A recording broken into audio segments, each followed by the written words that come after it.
Hi friends, நம்ம இன்றைக்கி chicken எப்படி டிஃப்ரெண்ட்டாக சமைக்கலான்னு பார்க்கலாம்.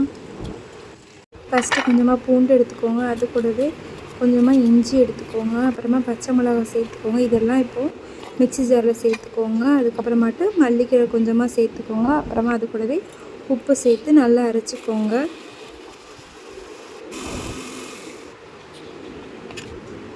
இந்த மசாலாவை சிக்கன் கூட சேர்த்துக்கோங்க. அது கூடவே கொஞ்சமாக மஞ்சள் பொடி சேர்த்துக்கோங்க. இப்போ இதை நல்லா கிளறி விட்டுக்கோங்க. அது கூடவே கொஞ்சமாக லெமனும் புழிஞ்சு விட்டு ஒரு 20 நிமிஷம் ஊற விட்டுருங்க.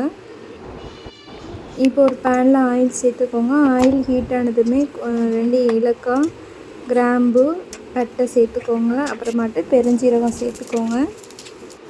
அது கூடவே பெரிய வெங்காயம் சேர்த்துக்கோங்க. நல்லா வதக்கிக்கோங்க.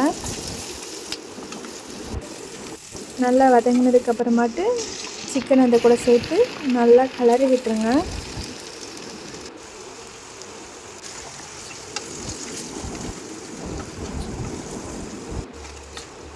இப்போ சிக்கனில் தண்ணி ஊற ஆரம்பிச்சிடும். அதை நல்லா கிளறி விட்டுட்டு மூடி வச்சுடுங்க. அப்புறமாட்டு ஒரு 10 நிமிஷம் கழித்து ஓப்பன் பண்ணி பாருங்கள். சூப்பராக ரெடி ஆகிருக்கும். அப்படியே 2 நிமிஷம் நல்லா கிளறி விட்டுருங்க. அவ்வளோதான் ஃப்ரெண்ட்ஸ், ரெடி ஆகிடுச்சு. இந்த வீடியோ உங்களுக்கு பிடிச்சிருந்தா லைக் பண்ணுங்கள், ஷேர் பண்ணுங்கள், மறக்காமல் சப்ஸ்கிரைப் பண்ணுங்கள் ஃப்ரெண்ட்ஸ்.